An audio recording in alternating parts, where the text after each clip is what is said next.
राधे राधे, जय श्री कृष्णा। कैसे हैं आप सब? आप सभी को करवा चौथ की हार्दिक शुभकामनाएं। आज हम देखेंगे कि किस प्रकार से करवा चौथ की पूजा सरल विधि से कम सामग्री में आप घर पे कर सकते हैं। सुहागन महिलाएं किस प्रकार करवा फेरती हैं, क्या सास बहू करवा फेर सकती है और अकेली महिला करवा किस प्रकार फेरे। आइए शुरू करते हैं। ज़मीन को साफ़ करने के बाद मैंने यहाँ पे चौकी रख दी है। चौकी को गंगा जल से पवित्र कर लिया है। फिर एक वस्त्र लिया है। वस्त्र आप नारंगी, पीला और लाल किसी भी रंग का ले सकते हैं। इसके बाद में हम कलश रखने के लिए यहाँ पे आसन देंगे। आप चाहें तो चावल, गेहूँ या आटे का भी आसन दे सकते हैं। सभी भगवान को हमें आसन देना रहता है, इसलिए मैंने यहाँ पे चावल का आसन दिया है। इसके बाद में हम कलश की स्थापना करेंगे। यदि आपको कलश स्थापना देखना है किस प्रकार करते हैं तो आप मेरी अन्य वीडियो में देख सकते हैं। यहाँ पे देखिए, मैंने करवा माता की पोस्टर के लिए आसन दे दिया है। आपके पास यदि इस प्रकार तस्वीर ना हो तो बहुत सारे कैलेंडर भी मिलते हैं, आप वहाँ से ले सकते हैं। इसके बाद में हम यहाँ पे चलनी को भी रख देंगे। ऐसे कहा जाता है कि चौथ का चाँद हमें नंगी आंखों से नहीं देखना चाहिए, इसलिए हम चाँद को देखने के लिए चलनी का प्रयोग करते हैं। इसके बाद यहाँ पे मैंने चावल लिया है, इसमें थोड़ी सी हल्दी मिला ली है। अब हम यहाँ पे श्री गणेश जी को आसन देंगे। प्रथम पूज्य श्री गणेश जी को आसन देने के लिए सबसे पहले तो मैंने चावल डाला है। इसके बाद में हम एक पान का पत्ता लेंगे। ये देखिए, यहाँ पे मैंने पान का पत्ता लिया है। पान के पत्ते के बाद थोड़ा सा अक्षत इसके ऊपर डालेंगे और थोड़ी सी हल्दी डालेंगे। यहाँ पे देखिए, मैं अक्षत डाल रही हूँ और इसके बाद देखिए मैं हल्दी डाल रही हूँ। इसके बाद श्री गणेश जी को यहाँ हम विराजमान करेंगे। इसके बाद में हम यहाँ पे करवा की स्थापना करेंगे। देखिए, यहाँ पे मैंने सिर्फ दिखाने के लिए मिट्टी का करवा लिया है। आपके पास जो आपका पीतल का करवा आपके मायके से आता है, आप उसका यहाँ पे प्रयोग करेंगे। उस करवे के अलावा आप अगर 2 लोग हैं तो एक आपका करवा और एक दूसरा जो व्यक्ति रहेगा उसका करवा रहेगा। और आप अगर अकेले पूजा कर रहे हैं तो आप अपने पीतल का करवा और मिट्टी का करवा बाज़ार से ले आएँ, उसको रख सकते हैं। इसके बाद में करवा को भरने के लिए मैंने यहाँ गट्टा और चूरा डाल दिया है। आपके घर में यदि गुलगुला डाला जाता है तो आप गुलगुले से भी भर सकते हैं करवा।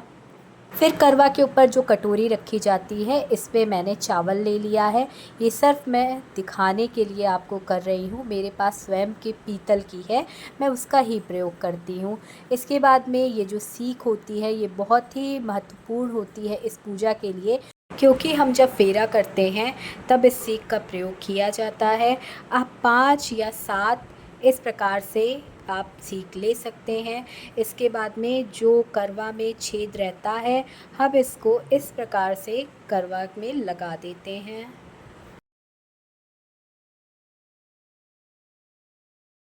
इसके बाद में हमें दीपक लेना है।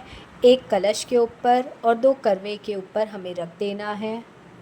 आप चाहे तो घी का, तिल के तेल का, किसी भी चीज़ का दीपक जला सकते हैं। यहाँ पे मैंने देखिए तीनों दीपक को रख दिया है।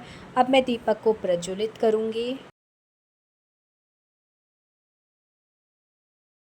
दीप प्रज्वलित करने के बाद में हम सबको स्नान कराएंगे। सबसे पहले श्री गणेश जी को कराएंगे, माता करवा को कराएंगे, कलश को करवाएंगे और जो दोनों करवे आपने रखे हैं आप उन्हें भी स्नान कराएंगे। सबको स्नान कराने के बाद में हम अपने गौरी की स्थापना करेंगे। इस पूजा में शिव जी का पूरा परिवार होना चाहिए, इसलिए हमने यहाँ पे गौरी जी की, गणेश जी की स्थापना की है और मेरे पोस्टर में शिव जी बने हुए हैं तो मैं उसी से पूजा कर रही हूँ। यदि आपके पोस्टर में नहीं बने हुए हैं तो आप अलग से शिव जी को ज़रूर रख लीजिए। स्नान कराने के बाद में हम सभी भगवान को पुष्प से इत्र लगाएंगे।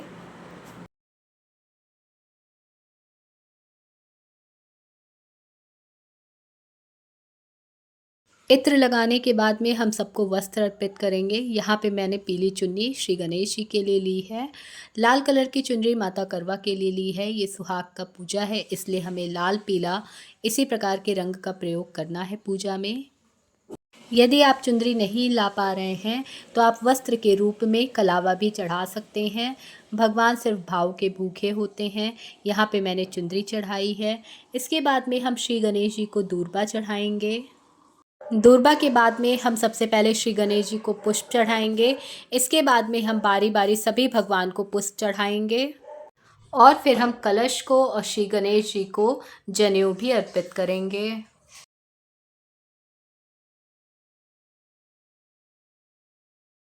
ये करने के बाद में हम चंदन, रोली और सिंदूर से सभी को टीका करेंगे।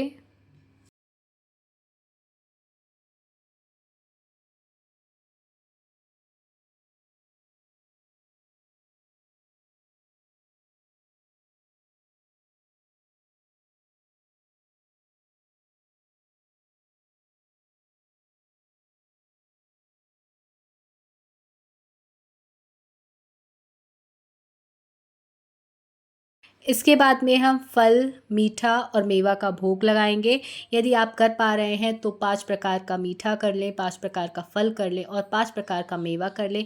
यदि नहीं भी हो पा रहा है तब भी आपके पास जो सामर्थ्य है आप उस प्रकार से करिए। भोग लगाने के बाद में आप पान का भोग प्रभु को अंत में ज़रूर ही लगाएं। जिस प्रकार से हमारी आरती में है, पान चढ़े, फूल चढ़े और चढ़े मेवा, इसीलिए हमें अंत में हर भोग के बाद प्रभु को पान का भोग अवश्य ही लगाना चाहिए। इसके बाद हम आचमनी करके माता रानी को सुहाग का सामान चढ़ाएंगे। फिर हम यहाँ पे करवा फेरते हैं। देखिए, जिस प्रकार मैं करवा फेर रही हूँ आपको उसी प्रकार करवा फेरना है। एक चीज़ विशेष कर ध्यान रखिए, यदि कोई सास और बहू साथ में पूजा कर रही है तो वो पूजा तो साथ में कर सकती है, लेकिन उसे करवा कभी भी साथ में नहीं फेरना चाहिए। आप अकेले भी इस पूजा को कर सकते हैं। इस प्रकार आप अकेले फेर लीजिए। यदि कोई ननद है और भाभी हैं साथ में, वो भी इस प्रकार फेर सकती हैं। और करवा को फेरते समय हमें बोलना है, करवा माता सुहाग लो, करवा माता सुहाग दो। उसके बाद में हम यहाँ पे कम से कम 1 या 2 कथा, हाथों में पुष्प और थोड़ा सा अक्षत लेके ज़रूर कहेंगे। आप अकेले भी सुन सकते हैं। यदि कोई साथ में है तो एक पढ़ दे और आप सुन लीजिए। फिर ये अक्षत और हम पुष्प भगवान को ही चढ़ा देंगे। फिर दूसरी कथा प्रारंभ करने से पहले इसी तरह से फिर हम एक पुष्प और अक्षत अपने हाथ में ले लेंगे और कथा सुनना शुरू करेंगे। फिर हम यहाँ पे धूप दिखा करके आरती प्रारंभ करेंगे। आरती की थाल आप अच्छी से अच्छी सजा लीजिए, उसमें स्वास्तिक बना लीजिए, कुछ पुष्प रख लीजिए। मैंने यहाँ पे कपूर से आरती की है, आप दीपक जला करके भी आरती कर सकते हैं। श्री गणेश जी की आरती सबसे पहले होगी, वो हमारे प्रथम पूज्य हैं। इसके बाद माता करवा की आरती करिए।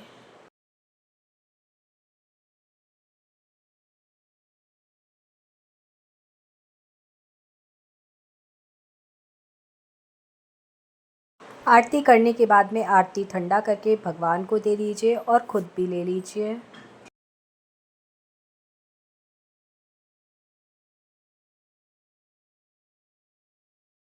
आरती करने के बाद में हमें अग्यारी ज़रूर करनी चाहिए।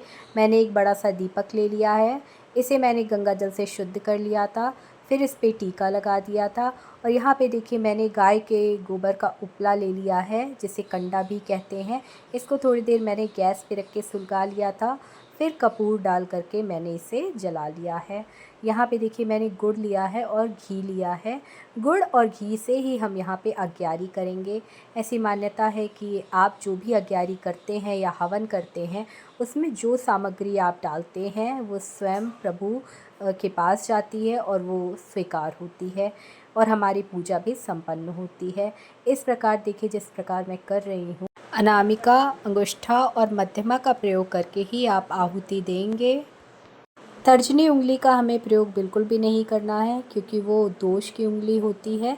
इसलिए हमें सिर्फ अंगुष्ठा, मध्यमा और अनामिका से ही आहुति देनी है। अग्यारी करने के बाद में हमें चंद्रदेव की पूजा करनी रहती है, अर्घ देना रहता है। मैंने यहाँ पे स्टील के लोटे में जल लिया है, उसमें थोड़ा कच्चा दूध, थोड़ा मीठा और फूल डाल दिया है। आपके यहाँ यदि पीतल के लोटे से होता है तो आप पीतल का लोटा ले सकते हैं, लेकिन मेरे घर पे स्टील के लोटे से होता है, इसलिए मैंने स्टील का लोटा लिया है। चंद्र को अर्घ देने के बाद में हम चलनी से चाँद देखेंगे और पति पूजन करेंगे। इसके बाद में हम माता रानी से आके सुहाग लेंगे, फिर माता गौरी से सुहाग लेंगे, माता गौरी से हम सिंदूर लेंगे और फिर हम अमर सुहाग की कामना करेंगे।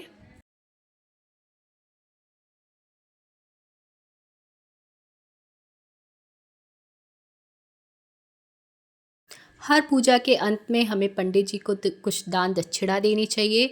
आपका जो सामर्थ्य है 21, 51, 11 रुपए आप वो दक्षिणा दीजिए। फिर माता रानी से अपनी भूल चूक का क्षमा मांगिए। हे माँ, कोई भूल चूक है क्षमा करिएगा, मैं अज्ञान हूँ, मेरे सुहाग को अमर रखिएगा जिस प्रकार आपका सुहाग अमर है। इस प्रकार हमारी पूजा संपन्न होती है। माता रानी आप सभी के सुहाग को बनाए रखें।